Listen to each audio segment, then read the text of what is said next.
This is Debrief. I'm Narit Ben, and we'll start right here in the Middle East, in Jerusalem. Throughout the afternoon, President Donald Trump's Mideast envoy, Jason Greenblatt, met with Israeli Premier Benjamin Netanyahu. It was their second hours-long meeting in the space of just a few days. It's a visit that's seen Greenblatt shuttling back and forth, meeting with the Palestinian president, with senior officials and businessmen, and with the Israeli president. But today, the bottom line is settlements. Earlier, Greenblatt made a sharp shift from the past, meeting with Israeli settler leaders. And just after, Netanyahu doing his best to gauge the new White House and exactly what kind of settlement policy will or will not be accepted. Our correspondent Mike Wagenheim is joining us from Jerusalem. Mike, you followed the visit closely. They put out a pretty diplomatic statement afterwards. What was their message? Well, the message is they're starting to get on the same page with a number of things, but aren't quite there yet, and this will be, in fact, a lengthy process. The two, Netanyahu and Greenblatt, put out a statement saying that they had talked about ways to advance the peace process while guaranteeing Israeli security. They also mentioned trying to prop up a struggling Palestinian Authority economy in order to maintain order in the West Bank. But as you discussed, settlements were one of the more controversial issues of the day for Netanyahu and Greenblatt. And Prime Minister Netanyahu spoke about it earlier today. Let's listen to what he had to say. We are engaged in dialogue with the administration and aim to reach a joint policy on the issue of construction in the settlements. We are seeking a policy agreed upon not only by the Americans, but by us. I repeat my commitment to the residents of Amona, an obligation I stand by. So, Mike, from that message this morning, another indication of just how important the settlement issue is, and what we just heard Netanyahu talking about, that Amona outpost that was evicted, that's something the Israeli government is really pressed to find a resolution for. Netanyahu has to do something to keep the right wing of his flank in support of him. He stood up in his cabinet meeting this morning and said, my commitment to the residents of Amona, the settlement that was torn down at the order of the High Court of Justice, he said, my commitment is to find them a new settlement, and it would be the first new settlement in Israel in decades. And the right-leaning ministers in his cabinet actually stood up and applauded him. That is a rare sight for Benjamin Netanyahu. So he's trying to stick to that commitment. And the message he's trying to sell is, well, people may think of it as a new settlement, but it's simply a replacement for the one that was torn down at the order of the Supreme Court. That's likely the message that he sent to Jason Greenblatt today, one he hoped will be sent along to Donald Trump, and maybe they can work something out on that front, because Donald Trump has said no new settlement construction. Hold back for now. Netanyahu is trying to please the right wing of his flank, of his coalition, to try to keep them in support of his agenda. And at the same time, Mike, he has met, as we mentioned, Greenblatt has sat down with several officials, both on the Israeli and Palestinian sides. But this meeting with leaders of Israeli settler blocs is very unique. We have not seen that, and certainly not with the Obama administration.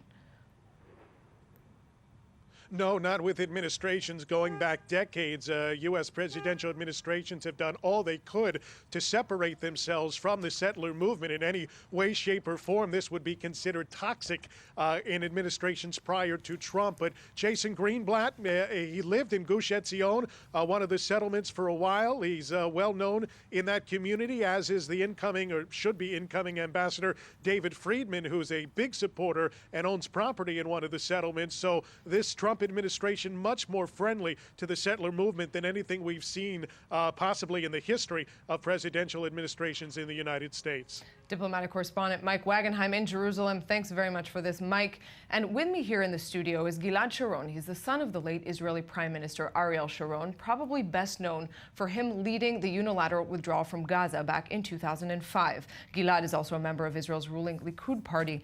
Gilad, thanks very much for being here. Thank you for inviting me. So I have to start with you with everything we just heard. We see Donald Trump's Mideast envoy, Jason Greenblatt, a very wide-ranging visit back and forth between Jerusalem and Ramallah. With this new combination of leadership, do you think a peace deal, a peace process is in the near future? I don't think that a peace agreement, final peace agreement, is something that is achievable right now. And the reason for that is the refusal of the Palestinians for the last 100 years to accept the right of the Jews to have their own state here in the land of Israel. If you look back 70 years ago, when the UN accepted the partition resolution, offering an Arab state and a Jewish state. If they would accept it, they would have a state at the age of Israel now. There would be not a single Palestinian refugee. They would have all the land they demanded and more. But they refused. They never even considered to establish their own state. The only thing that they were dealing with is how to destroy ours. And it goes on for 19 years until 1967, until the Six-Day War. Did they ever establish a Palestinian state on Judea, Samaria, the Gaza Strip? No, they did not. Let's fast forward, though, to today. What I'm saying here is that the 67, the Six-Day War results, this is not the reason for the hostility and the violence. This is the excuse. So let's fast forward to today. There's always a lot of context in this conflict, but we do have particular leadership and a particular reality in this moment. Does that mean that Palestinian President Mahmoud Abbas, in your eyes, is not a partner for peace? I mean, they rejected everything. They rejected everything back then, and they rejected Barak offers and Olmert offers. I don't think that any agreement is achievable, because you know what they really want? They don't want their own state, because their own state would be a backward state as any other state, as the state they have in Gaza, as Syria, as Yemen, as Libya, as Syria, as Iraq. I mean, it would look the same, and they know it. So the real dream of every Palestinian in East Jerusalem, in Ramallah, in Jenin, you know what is it? It's an Israeli ID. So what kind of a nation is that the biggest dream is to have the enemy's idea? What do you call it? Is that a nation? Does that mean what then? A one-state solution? Oh, no. What do you have in mind? Let's imagine a peace process. Let's imagine that there is willingness. Certainly we've seen from Trump's side that there is willingness for a peace process. What is the solution you can envision? Is it one state? Is it two state? It would never be one state, because we want to keep, I mean, the Jews are allowed to have one state of their own. So what do they want? They want, what do you call it, multinational for both nations in Israel, and another one in Samaria and Judea for them, with no single Jew there, and then another one in the Gaza Strip. And now, you know, they have a majority of Palestinians in Jordan, so they'll have like 4 states for something that we're not sure is a nation. Palestinians living in Jordan, we know, though, is something that the Palestinian Authority would not be willing to accept. We're talking about a two-state solution between Israel and the Palestinian Authority. I mean, if you have a majority of people in Jordan, so what do you call it? So what? I mean, so the king family came from what is today Saudi Arabia, but the majority is they are Palestinians. So why do you think that they should call it in a different name? If you have a majority of Palestinians... Do the Palestinians deserve a state? Let's start with there. Well, do the Jews deserve... Well, the Jews have a state here in Israel. All right, that's good. So do the Palestinians deserve a state? But, you know, back in the historical land of Israel, the mandatory state of Israel, was divided on 1922. 3/4 of it are Transjordan, and they have an Arab state there. So why should we divide the quarter that is west of the Jordan River? Why should we do that? If we're looking, though, at reality now and the future of also the Israeli people now, there are facts on the ground that you have to contend with.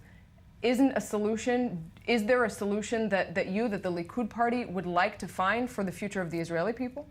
So one of the solutions that you know, the king might not like, but they can vote and be elected in Jordan, in Amman, in the parliament of Amman, stay where they live, like in the days of Hussein. It wasn't so long ago. So let's pause right here. We're going to go out for a short break. When we're back, much more of this conversation on Debrief. Don't go anywhere. We'll be right back.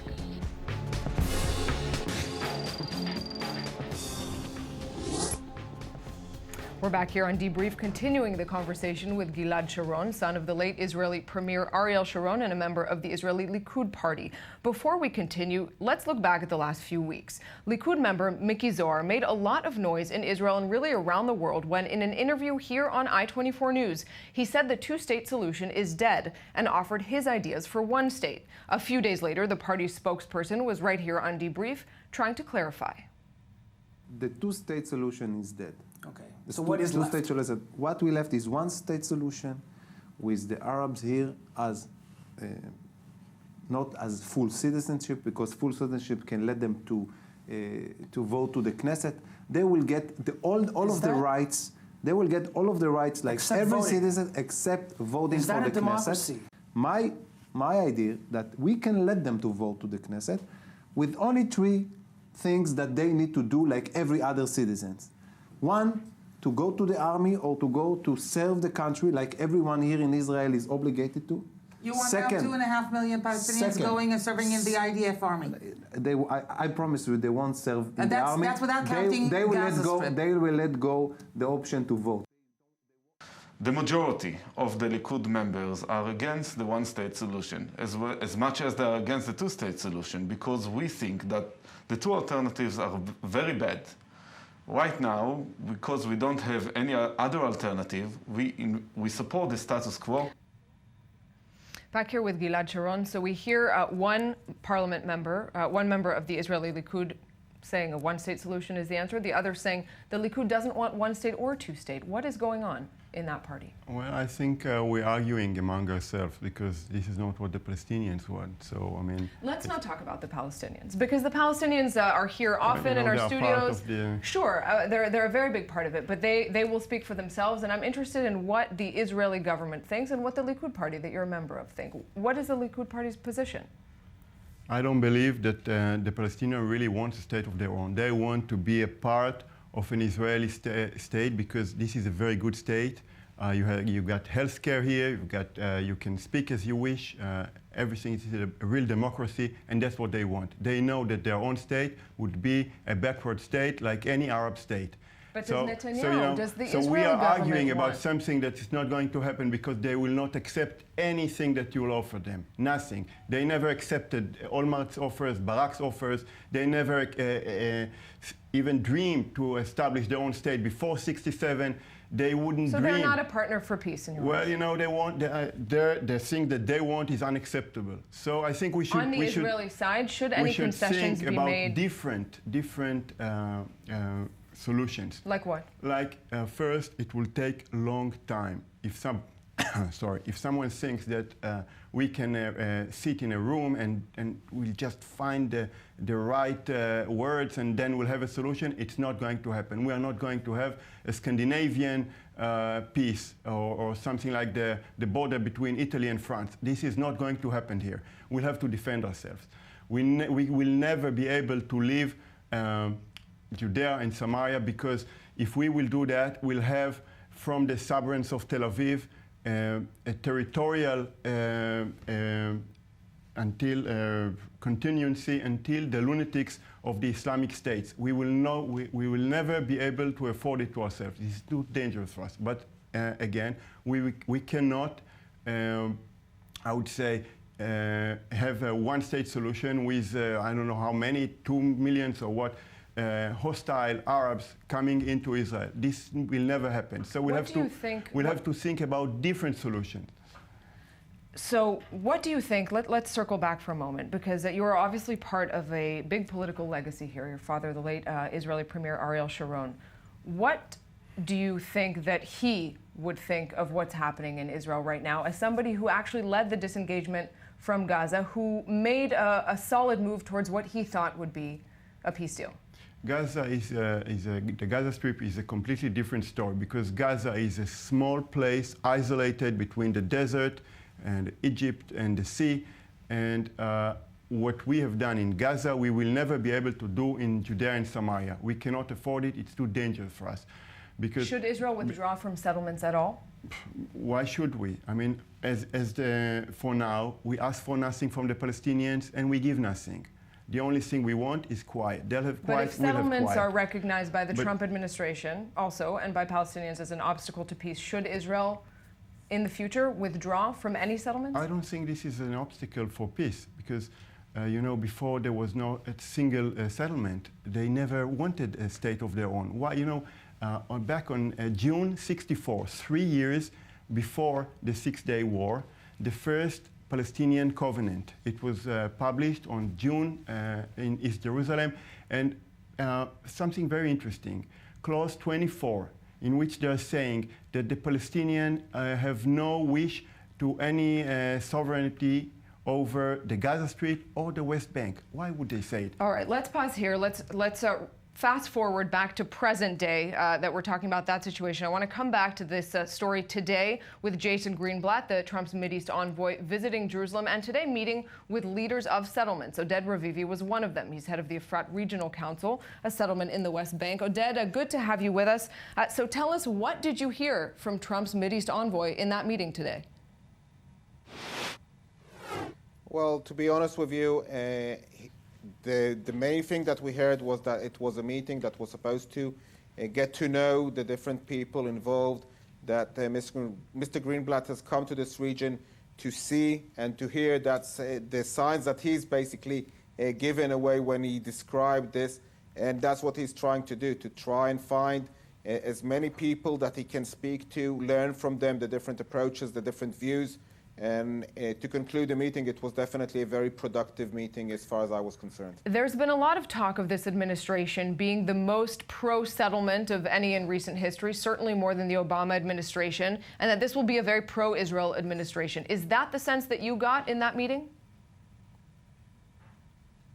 I have to admit that in the meeting, I could not come out with a sense of what the approach is, and if we did, we agreed not to exchange the exact things that actually happened in the meeting. But I definitely agree with your question. I think the statements coming out of the White House, the campaign that they ran before they got elected, the people that are being nominated are people who know the region. Some of them have lived here, some of them have invested money here, and the statements that we hear and the approach that we hear is definitely one which is a complete change than what we were used to with the previous administration.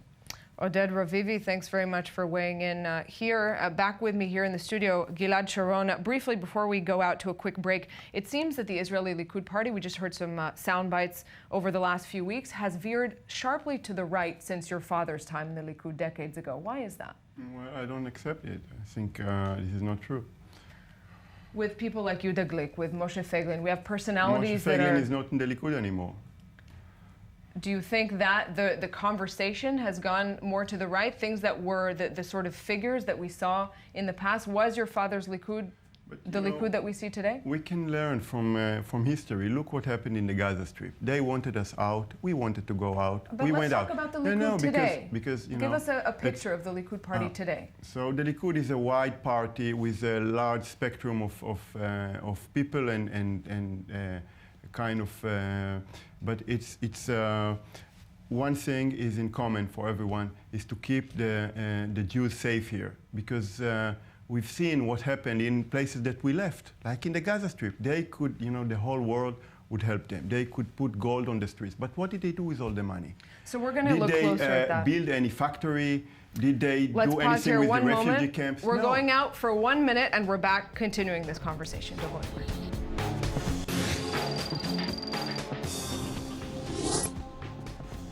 Back here on Debrief, and back here with Gilad Sharon, member of the Israeli ruling Likud party and son of the late Israeli Prime Minister Ariel Sharon. And Gilad, before the break, you mentioned the disengagement from Gaza. Now, that's something that your father is perhaps most well known for around the world. And he made a pretty dramatic shift from being more of a hardliner to the man who led that move. Tell us a little bit about the process. What prompted that change for him? He reached a conclusion that it would be better for Israel not to be in the Gaza Strip. About 60% of the Israelis thought the same. By the way, majority of the Likud voters and members of the parliament at that time thought this was the best thing, and that's what he did. But the thing is that 12 years passed, and we can see that in Gaza, what have they done with all the money that the world gave them?